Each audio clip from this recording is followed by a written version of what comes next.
Hello, James Maxwell here with Supersonic Studios, and today we are answering a viewer's question and unboxing a new Bullwhip. So we'll get with the viewer question first. The question is from Brian Johnson, who commented, "Adore 6-foot Bullwhip. I just recently got one from Amazon as a gift from someone. I know it's on the cheaper side, but just wondering if it's even worth putting the time into trying to learn bullwhipping with it, so I can move on to a better one later." Well, Mr. Johnson, of course you can. And this is important. If you remember the review that I did of the 6-foot bullwhip that I got from eBay recently, my first whip was a 4-plat swivel-handed bullwhip with insides that literally had straw in them. And that is what I learned how to start using a whip. Now, there are a couple of really important things. One that I was very cognizant of is I knew there was information out there, and I looked for good information.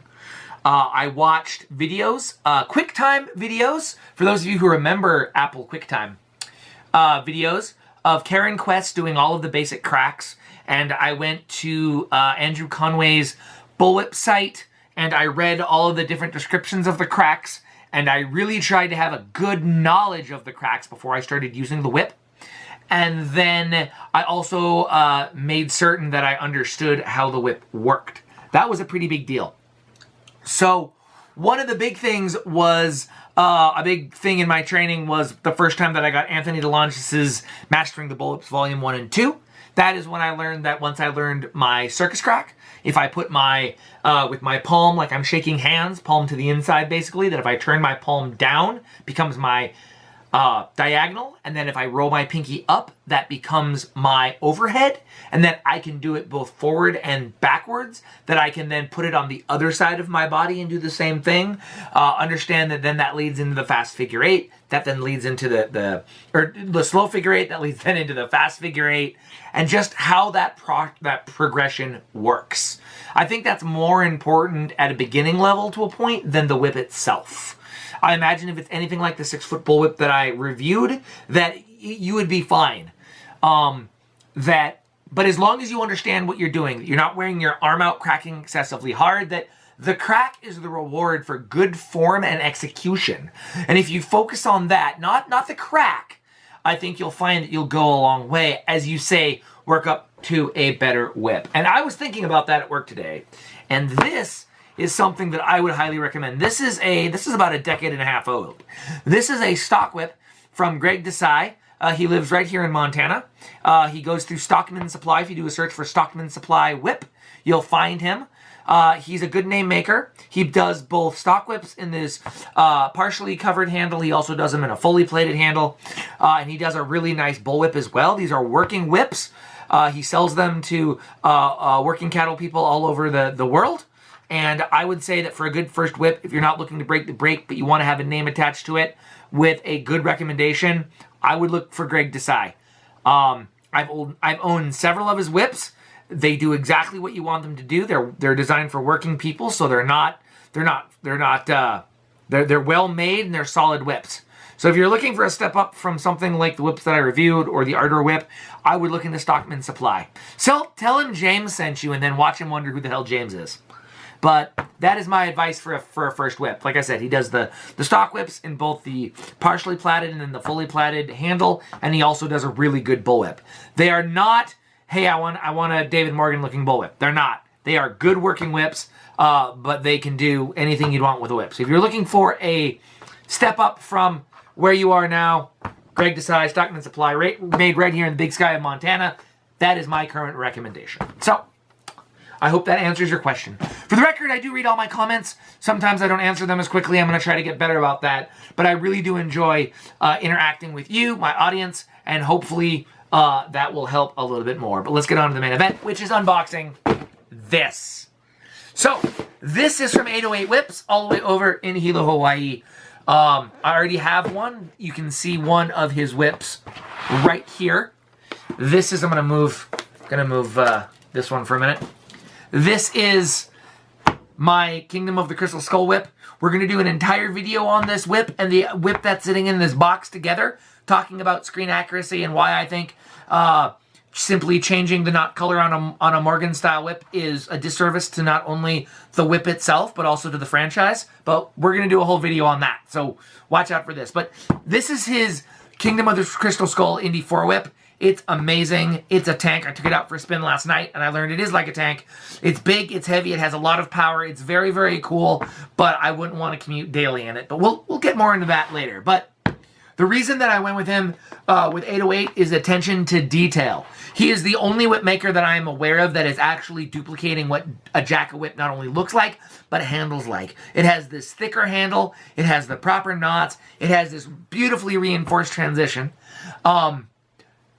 Attention to detail. I wanted a Kingdom of the Crystal Skull whip with Terry's retirement. They're rarer than hen's teeth, not to mention insanely expensive. And I knew that he would be duplicating the Indiana Jones 4 Terry Jacka bullwhip. He wouldn't be just making me a Morgan with different colored knots. And that's what I wanted. That's what I think anyone would want when they order a Kingdom of the Crystal Skull bullwhip.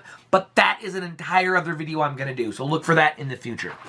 So I knew that attention to detail was going to be a big thing. And so what I asked for was a Morgan whip.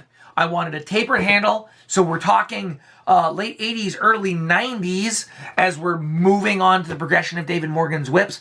And he's moving that, he's getting that handle taper, and he's giving that appearance of a longer handle, which in fact, as we all know, is not a longer handle. It is simply where the ring knot is placed, or the transition knot, whatever you want to call it.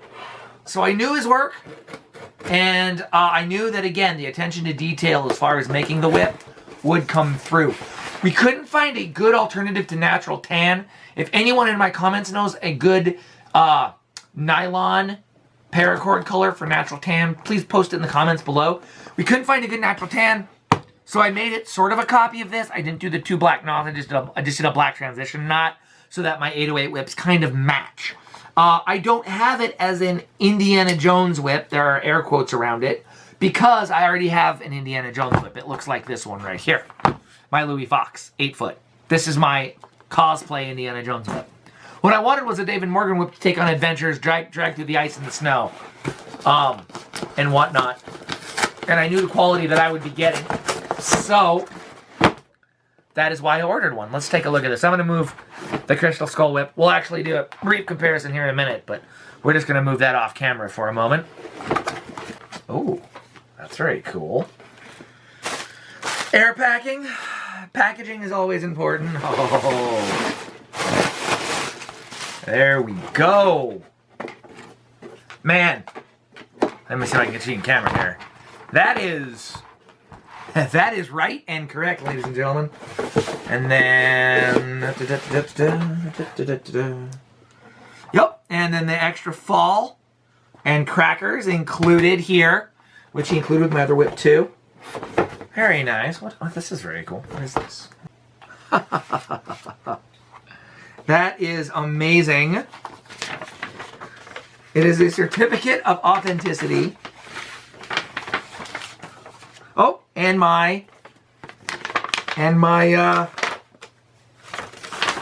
oh, that's awesome. I got an 808 whip sticker. And I got, of course, my receipt. And I got a certificate on it. It says, this certificate certifies that this 10-foot, 16-plat Indy-style bullwhip was made for James Maxwell by Keanu, I can't pronounce his last name, I'm sorry, in Hilo, Hawaii during the COVID-19 pandemic. His signature. This will be framed and will be going on my wall. I just want to say thank you so much, Keanu. That is amazing. And let's take a look at this. This is pretty awesome. I really wanted to get another Indy whip. And I wanted to get another Indy 10-foot whip. And what I wanted to do was not to get another Kingdom of the Crystal Skull bullwhip.